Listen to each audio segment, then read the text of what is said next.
Welcome to Faith in 5, a weekly video devotional designed to discuss practical spiritual concepts in 5 minutes or less. I'm your host, Mark Vandella. Several years ago, during a Christmas series, one of my colleagues and I, Jim and I, would often share our sermon notes with each other. And during this Christmas series, we rotated just about every other sermon. And so we would share our notes and we'd kind of run ideas by each other. And he ran this idea by me. It was a story of a young kid who kept getting in trouble with his parents because when he would talk about Christmas and his favorite part about Christmas, he would say that his favorite part is the hooker in the sheets.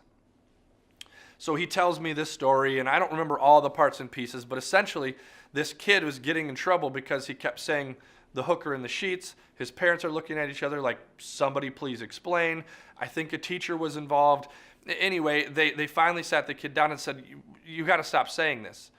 And what he said, what they found out was he took them over to the nativity scene and he showed them the shepherd that had the staff with the hook and a robe that looked like sheets.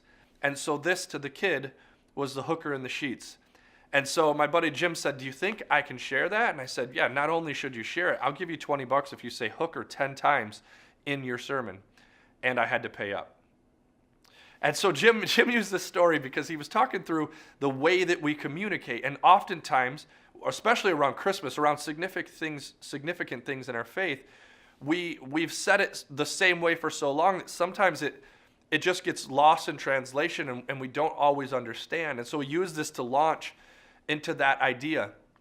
And today I want to share that with you because I think prayer is very similar.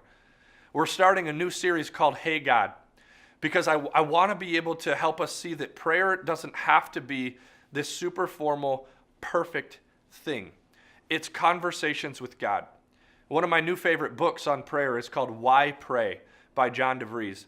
And the subtitle is From Words to Relationship. And so instead of just bringing all these words to God, he's arguing in the whole book, the premise is, how do we engage him more often that it becomes a healthy relationship? How do we look for more ways to have conversations with God? And so that's why I titled this series, Hey God, because we can easily say those things. We do it with our friends all the time.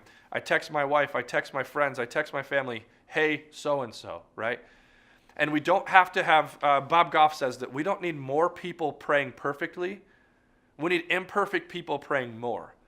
And that would establish these relationships. If you think through your best relationships with me, my most important relationship beyond God is with my wife. And if I map that understanding of relationship onto my relationship with God, then I should be thinking through how, when I wake up in the morning, I have a conversation.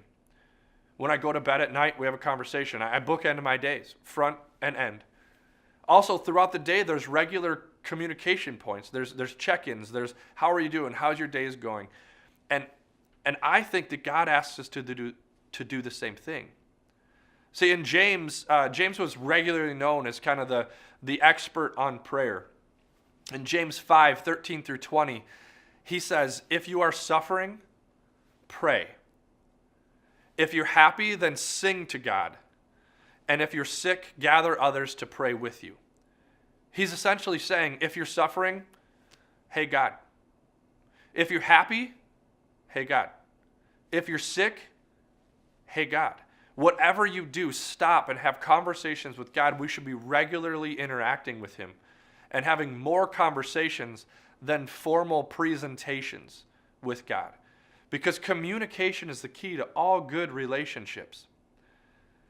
See, conversations allow us to express ourselves. And if we would spend more time in conversation with God, we would be better able to express ourselves to him. Conversations also allow us to hear from other people. When I teach communication with couples or in organizations, I often refer to, kind of joke about the fact that we have 2 ears and 1 mouth and we should use them accordingly. The same goes with our conversations with God. The more we interact with them, the more time we have, the more we open the door to listen, to sit and hear from him as well. And then conversations also allow room for give and take. So the more we're in these conversations with God, the more we learn kind of those rhythms, those habits, those patterns of what he wants in our lives and what we bring to the table to him as well.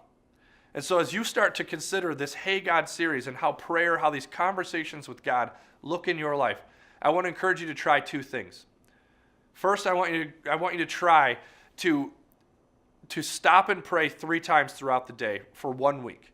Each day, pray 3 times throughout the day. Just have these Hey God moments. Hey God, today was great. Hey God, I'm struggling with this. And then the second thing I want you to try is to bookend your day with conversation with God. So start your day with at least a Hey God, thanks for the day, and end it with Hey God, here's what I hope for the day, here's what I learned from the day. So if you can go through this next week, focus on praying 3 times a day, and then focus also on bookending your day. So at least having Hey God moments 5 times a day. See how your faith grows and see if these conversations become more a part of your life. Thanks for tuning in. If you want to follow us each week, click here to subscribe. And if you want to take it a little bit further, click here for discussion materials.